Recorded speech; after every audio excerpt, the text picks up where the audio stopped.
दुख का कारण क्या है? कोई भी दुख अगर हमारे जीवन में है तो उसका कारण अधर्म है। अगर शरीर में कोई बीमारी भी हुई है, वो डॉक्टर भले कहे कि अमुक तत्व की कमी हो गई, आपने ये चीज खा लिया इसलिए बीमार हो गए, लेकिन अगर सूक्ष्म दृष्टि से विचार करें तो जीवन में अगर कोई बीमारी है, दुख है, वो भी अधर्म के कारण है। अगर किसी वस्तु से कोई बीमारी होती, तो अगर किसी को बुखार लगा है उसको दही खिला दो तो उसको टाइफाइड हो जाए, मर जाए। और किसी को संग्रहणी हुआ है तो उसी को दही खिला दो तो दही उसके लिए अमृत बन जाए। तो अब दोष दही में है कि गुण है? बोले न दोष है न गुण है। जिसका कर्म जैसा है उस कर्म के अनुसार वो वस्तु फल देने लगती।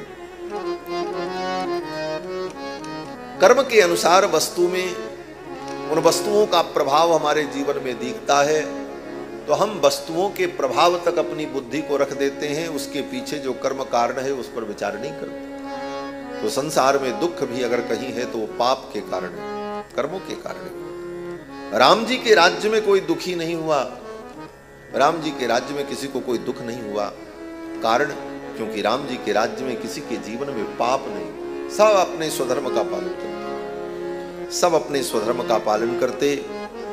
राम राज्य का जो वर्णन गोस्वामी तुलसीदास जी ने रामायण में किया है,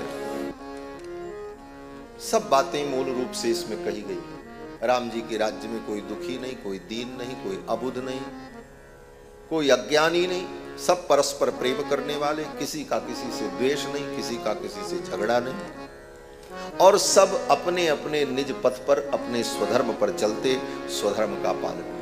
यही राम राज्य है, यही राम जी के चरित्र का उद्देश्य है, और राम जी ने अपने चरित्र में यही करके दिखाया। इसीलिए आज भी रामचरित्र, राम जी की कथा प्रासंगिक।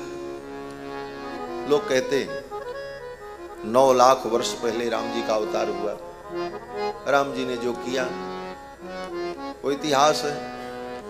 बार बार उस बात को हमें आज भी सुनने और समझने की क्या जरूरत है? वही राम कथा, वही राम कथा, वही राम जी की कहानी बार बार क्यों? उसकी क्या जरूरत है? बोले आज भी उसी की जरूरत है। राम जी के आदर्श की ही आज भी आवश्यकता है, और जाने अनजाने में भी आज भी राम जी के चरित्र और आदर्श की आवश्यकता हमको, आपको, सबको। यहां इतने लोग बैठे हैं, किसी पुरुष से पूछा जाए कि आप कैसा पुत्र चाहते हैं, आप क्या चाहते हैं, आपका बेटा कैसा हो, तो भले वो पढ़ा लिखा न हो, ज्ञानी न हो, लेकिन वो कहेगा हम तो राम जैसा बेटा चाहते हैं। हर बाप यही चाहता है। तो राम आज भी प्रासंगिक है, आज भी राम जैसा बेटा आप चाहते हैं। क्यों? बोले आज भी राम के उस चरित्र की जरूरत है। किसी स्त्री से पूछो कि तुमको कैसा पति चाहिए, तो स्त्री कहेगी हमको तो राम जैसा पति चाहिए। रावण जैसा चाहिए, कुंभकर्ण जैसा चाहिए, ऐसा नहीं कहे, राम जैसा पति चाहिए। किसी मित्र से पूछो तुम कैसा मित्र चाहते हो, तो व्यक्ति यही कहेगा कि मित्र मिले तो राम जी जैसा मित्र, सखा हो तो राम जी जैसा हो। अगर किसी भाई से पूछो कि तुम क्या चाहते, तुम्हारा भाई कैसा हो, तो वो भले दुष्ट हो, बदमाश हो, पापी हो, लेकिन वो कहेगा कि नहीं भाई तो राम जैसा मिलना चाहिए। वो स्वयं राम जैसा न हो, लेकिन भाई कैसा चाहिए? बोले राम जैसा चाहिए। और तो छोड़ दो, आज आपसे कोई पूछे कि आपको राजा कैसा चाहिए, तो हर व्यक्ति कहेगा हमको तो राम जी जैसा राजा चाहिए।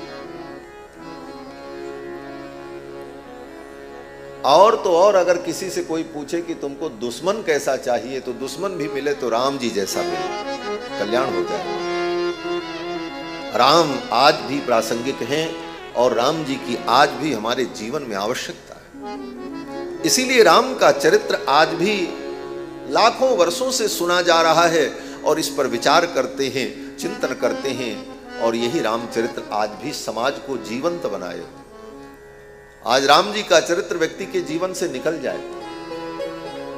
राम जैसा भाई दुनिया में न हो, राम जैसा पति न हो, राम जैसा मित्र न हो, राम जैसा पुत्र न हो, तो इस संसार में आग लग जाएगी। आज भी राम जी के चरित्र से ही समाज जीवित है। जहां कहीं जीवंतता है वो राम जी के चरित्र के कारण। इसीलिए आज भी हम रामचरित्र को सुनते हैं, पढ़ते हैं, इसका विचार करते हैं, चिंतन करते हैं, और ये व्यावहारिक भी है, पारमार्थिक भी है और वैज्ञानिक भी है। राम जी का चरित्र व्यावहारिक भी है, पारमार्थिक भी है, आध्यात्मिक भी है और वैज्ञानिक भी है।